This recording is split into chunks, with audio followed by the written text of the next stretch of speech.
ఓం శ్రీ సాయిరామ్. భగవాన్ శ్రీ శ్రీ శ్రీ సత్యసాయి బాబా వారి పాదార విందములకు నమస్సుమాంజలు సమర్పిస్తూ అందరికీ సాయిరామ్ అండి. డాక్టరు జంధ్యాల సుమన్ బాబు గారు రచించిన శ్రీకృష్ణుడు శ్రీ సత్యసాయి పుస్తక పఠనము తరువాయి భాగం. పాదస్పర్శ కోసం ప్రకృతి కూడా. ఒకసారి త్రయీ బృందావనంలో సత్యసాయినాథుడు భక్తులకు దర్శనమిచ్చి మందిరానికి తిరిగి వెళుతున్నారు. ఆ దారిలో ఒక చిన్న రాయి ఉన్నది.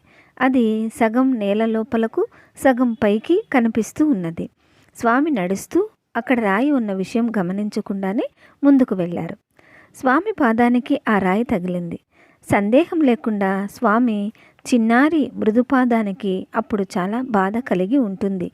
సరిగ్గా అదే సమయంలో స్వామి ప్రక్కన నడుస్తున్న వ్యక్తి ఆ దృశ్యం చూడగానే ఒక గుణపం తెచ్చి ఆ రాతిని అక్కడి నుంచి తీసివేయాలని అనుకున్నాడు. ఆయనకు ఆలోచన కలిగిన వెంటనే స్వామి ఆయనతో ప్రేమగా, వద్దు వద్దు బంగారు, ఆ రాతిని ఆ చోటు నుంచి తీసివేయకు. అది నా స్పర్శ కోసమే అక్కడ ఉన్నది. అందువల్ల నేను దానిని కాలితో సృష్టించాను. దానిని అక్కడి నుంచి తీసివేయకు అన్నారు. ఆ మాట వినగానే ఆ వ్యక్తి ఆశ్చర్యపడ్డారు. స్వామి మాటలకు ఒళ్ళు జలధరించింది. అక్రూరుడు మధుర నుంచి రేపల్లకు వస్తుండగా అతని మనస్సు శ్రీకృష్ణ స్మరణలతో పులకించిపోయింది. ఎప్పుడెప్పుడు నందనందుని చూస్తానా అని, ఎప్పుడెప్పుడు ఆ స్వామి పాదపద్మాలపై పడతానా అని అనుకున్నాడు. దారిలో యమునా సైకత ప్రదేశాలు, నందవ్రజంలోని పచ్చిక బయళ్లను చూసి, ఆహా, ఈ బృందావనం ఎంత పుణ్యం చేసుకున్నది! ఈ ప్రదేశాలు శ్రీకృష్ణుని చరణకమలాల స్పర్శతో పునీతమై పులకించిపోయాయి కదా అనుకుంటూ రథం దిగి ఆ ఇసుకలో, ఆ పచ్చిక బయళ్లలో తనవి తీరా దొర్లి పరవశించిపోయిన వృత్తాంతము పై సన్నివేశం చదివినప్పుడు స్ఫురణకు వస్తుంది. బృందావనంలోనూ ప్రశాంతి నిలయంలోనూ స్వామి పాదముద్రలు పడిన చోట ఇసుకను భక్తులు తీసి దాచుకునేటప్పుడు భక్తుల మదిలో ఇటువంటి భావాలే కలుగుతుంటాయి. అద్భుత చర్యాయ నమః.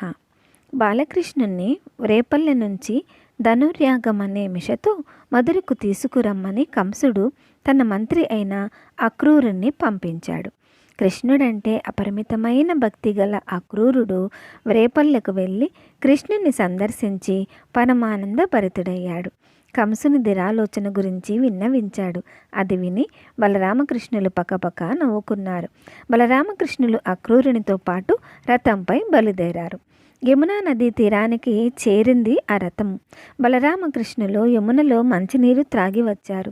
అక్రూరుడు స్నాన సంధ్యలకై యమున చెంతకు వెళ్ళాడు. నీటిలోనికి వంగి చూసిన అక్రూరునికి నదీ జలాలలో శ్రీకృష్ణుడు శ్రీ మహావిష్ణువుగా ఆదిశేషునిపై పవలించి ఉన్నట్టు కనిపించాడు. రథంలో కూర్చున్న వారు ఇలా నీటిలో ప్రత్యక్షం కావటం అక్రూరునకు ఆశ్చర్యం కలిగించింది. వెంటనే చరచరా ఒడ్డు మీదకు వచ్చి రథం వైపు చూశాడు. రథం మీద అన్నదమ్ములు యథాపూర్వకంగానే ఆసీనులై ఉన్నారు. అతనికి మహాద్భుతంగా అనిపించింది. అక్రూరుడు తిరిగి యమునలోకి వెళ్ళి చూశాడు. 1000 పడగలతో విరాజిల్లుతున్న అనంతుడు, పైన శయనించిన శ్రీ మహావిష్ణువు మరలా కనిపించారు. అతని శరీరము పులకించింది. ఆ వెంటనే అతనికి శ్రీకృష్ణుడు శ్రీ మహావిష్ణువే అని అనిపించింది. కృష్ణుడు చూపిన అద్భుతమైన లీలలకు మురిసిపోతూ ఆ లీలను అక్రూరుడు గుర్తు చేసుకుంటూ రథం దగ్గరికి చేరుకున్నాడు. అతన్ని చూసి శ్రీకృష్ణుడు మందహాసం చేస్తూ, జలములు చేరువనున్నవి తలపోయగ నీవు పోయి తడవయ్యే, నదీ జలముల నభమునందరణింగలుగని చోద్యములు నీకు కానంబడనే. యమున దగ్గరే ఉన్నది కదా, నీవు వెళ్ళి చాలా ఆలస్యమైంది. ఆకాశంలోనూ నేల మీదనూ కనిపించని చోద్యాలు నీకు నీళ్ళల్లో ఏమైనా కనిపించాయా అని అడిగాడు కృష్ణుడు. అందుకు సమాధానంగా అక్రూరుడు, నీలోన లేని చోద్యము లేలోకములందు చెప్పరీశ్వరా, నీటన్నేలన్నింగి నిన్నున్నవే నీలో చోద్యంబులెల్ల నెగడి మహాత్మా. ఓ ఈశ్వరా, నీలో లేని చోద్యాలు ఏ లోకంలోనూ ఉండవు. నీటిలోనూ, నేల మీదనూ, ఆకాశంలోనూ ఉన్న చోద్యాలన్నీ నీలో నుంచి వచ్చినవే కదా మహాత్మా అని వినయంగా విన్నవించాడు. రథం బయలుదేరి మధుర వైపు సాగిపోయింది. సత్యసాయి బాబా వారు 1944వ సంవత్సరంలో మచిలీపట్నం వెళ్ళినప్పుడు ఒకనాడు భక్తులతో అక్కడ సముద్ర తీరంలో విహరిస్తున్నారు. అప్పుడు స్వామి భక్తులందరినీ ఒడ్డున నిలబడమని చెప్పి నీటిలో కొంత దూరం వెళ్ళి అదృశ్యమయ్యారు. ఇంతలో సముద్రం మధ్య పెద్ద శబ్దం వినిపించింది. అక్కడ సముద్రపు అలలపై శేషపాన్పు దానిపై శయనించిన శ్రీ సత్యసాయి పరమాత్ముడు దర్శనమిచ్చాడు. కొన్ని నిమిషాలు భక్తులు తన్మయులై చూస్తూ తాము మర్చిపోయారు. ఇంతలో భగవాన్ బాబా చిరునవ్వులు చిందిస్తూ నీటిలో నుండి నడిచి ఒడ్డుకు వచ్చారు. అప్పుడు స్వామి ధరించిన వస్త్రాలు పొడిగా ఉండడం చూసి భక్తులు ఆశ్చర్యపడ్డారు. రత్నాకరం సత్యనారాయణుడు సాక్షాత్తు రత్నాకరం వీడి వచ్చిన శ్రీమన్నారాయణమూర్తి అవతారమని వారు విశ్వసించారు. ఒక భక్తుడు స్వామితో, స్వామి, మీ అవతార తత్వం ఏమిటి స్వామి అని అడిగారు. అప్పుడు స్వామి, చిత్రావతి నదిలో నీ రూపము చూసుకొనిరా అన్నారు. అతడు చిత్రావతికి వెళ్ళి నీటిలో చూస్తే ఆశ్చర్యకరంగా తన రూపానికి బదులు మత్స్య, కూర్మ, వరాహ, నారసింహాది దశావతారాలు కనిపింపసాగాయి. వాటిల్లో చివరగా తెల్లని అశ్వం మీద సత్యసాయి భగవానుడు కల్కి భగవానుని వలె సాక్షాత్కరించారు. భగవాన్ బాబా దివ్యబాలుడుగా ఉన్న రోజులలో ఆయన అన్నయ్య గారి బావగారు పసుపర్తి వెంకటరామరాజు గారు ఒక పర్యాయము కమలాపురం నుంచి పుట్టపర్తికి వచ్చారు.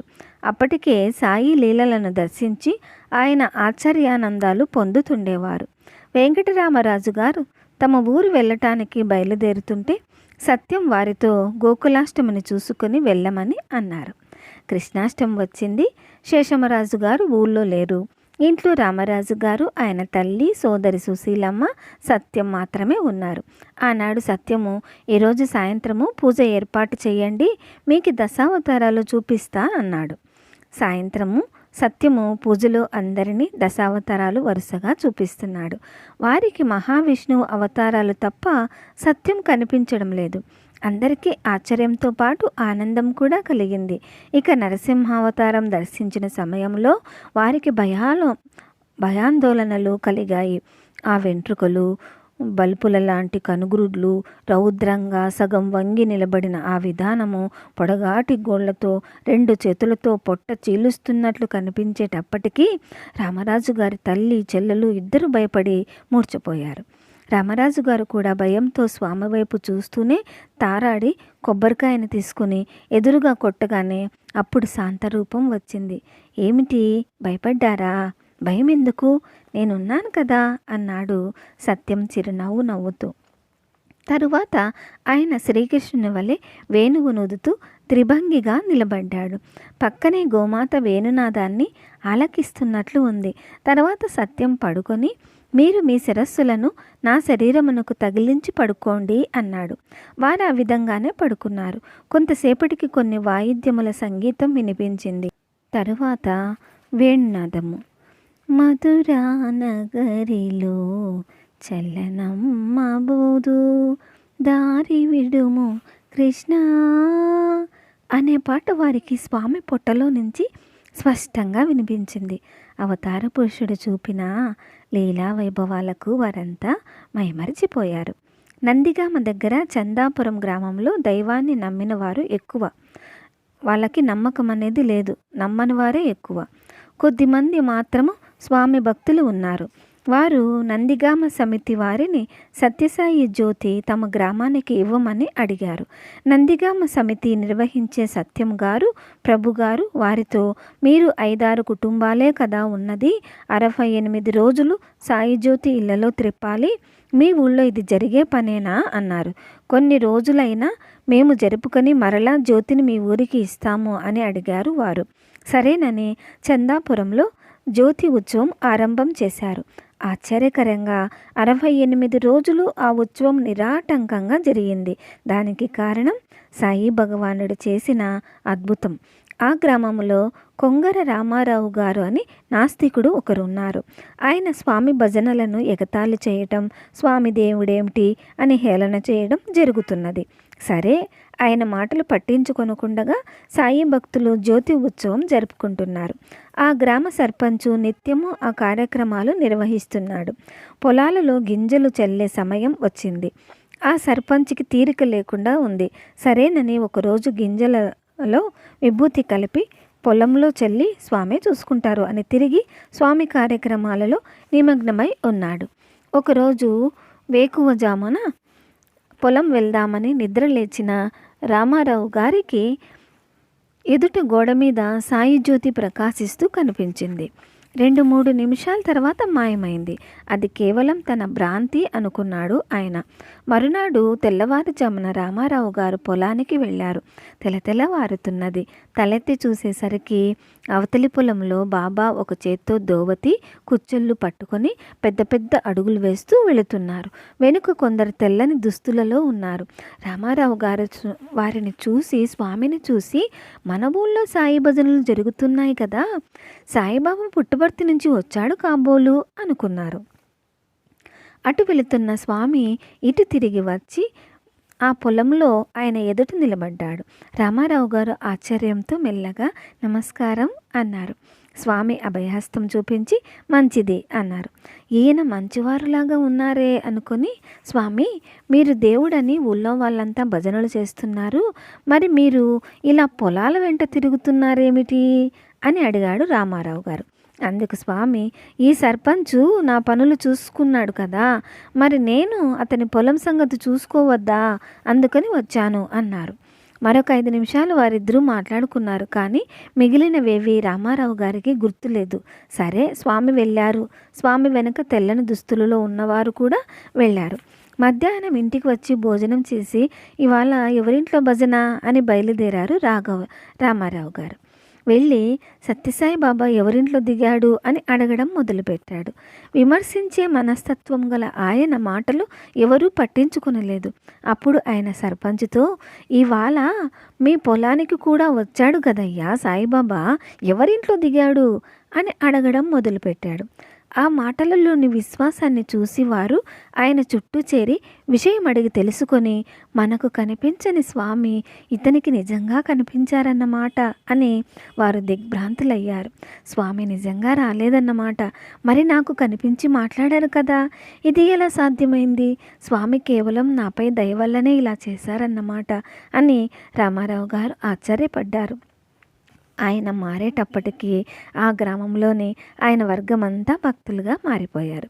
చందాపురం అంతా సాయిపురంగా మారిపోయింది. 13/1/1993 నాడు భగవాన్ బాబా వారు దర్శనం ప్రసాదిస్తూ వేర్ ఈజ్ మూన్ మ్యాన్ అంటూ వచ్చి ఒక విదేశీయుణ్ణి ఇంటర్వ్యూ గదిలోకి తీసుకుని వెళ్ళారు. ఇతడు అమెరికా నుంచి రాకెట్లో చంద్రమండలం మీదకు వెళ్ళి వచ్చిన నీల్ ఆర్మ్స్ట్రాంగ్ మహాశయుడు. స్వామి అతనితో, బంగారు, చంద్రమండలం మీద నీవు ఏమేమి చూసావు అని అడిగారు. అక్కడ మట్టి రాళ్ళు తప్ప ఏమున్నది స్వామి అన్నాడు ఆ శాస్త్రజ్ఞుడు. కాదు, కొన్ని కోట్లు ఖర్చు పెట్టి నిన్ను పంపించారు, నీవు ఏదో చూసి ఉంటావు, చంద్రమండలం మీద ఏమి చూసావు అని అడిగారు స్వామి. అప్పుడు ఆయన, స్వామి ఈ విశ్వంలో ఏవైనా వింతలు ఉంటే పుట్టపర్తిలో ఉంటాయి, కానీ చంద్రమండలం మీద ఏమున్నది స్వామి అన్నాడు. ఈ మాట సరిగ్గా అక్రూరుడు కృష్ణునితో పలికిన పలుకుల వలె అనిపిస్తాయి. స్వామి ఆర్మ్స్ట్రాంగ్కి ఆటోగ్రాఫ్లో ఇంద్రియాలను జయించిన వాడు అన్ని లోకాలను జయించినట్లే బాబా అని రాశాడు. విజయనగరం జిల్లాలో పాచిపెంట గ్రామంలో ఒక అమ్మాయికి వివాహం నిశ్చయమైంది. కొన్ని కారణాల వల్ల చివరి నిమిషంలో ఆ వివాహం ఆగిపోయింది. అందుకు ఆ అమ్మాయి ఎంతో బాధపడింది. ఆపద్బాంధవుడైన స్వామికి తన పరిస్థితినంతా ఉత్తరం రాసింది. పుట్టపర్తిలో ఒకనాడు దర్శనం సమయంలో స్వామి అక్కడ వరుసలలో కూర్చున్న ఆ గ్రామస్తుల దగ్గరకు వచ్చి, ఆ అమ్మాయికి ఆ సంబంధమే ఖాయమవుతుంది, దిగులు పడవద్దని చెప్పండి, ఆ వివాహానికి నేను వస్తానని కూడా చెప్పండి అన్నారు. వారు వచ్చి తమ గ్రామంలోని ఆ అమ్మాయికి స్వామి చెప్పిన విషయం తెలియచేశారు. ఆ అమ్మాయి ఎంతో సంతోషించింది. తర్వాత స్వామి చెప్పినట్లుగానే అదే సంబంధం కుదిరింది.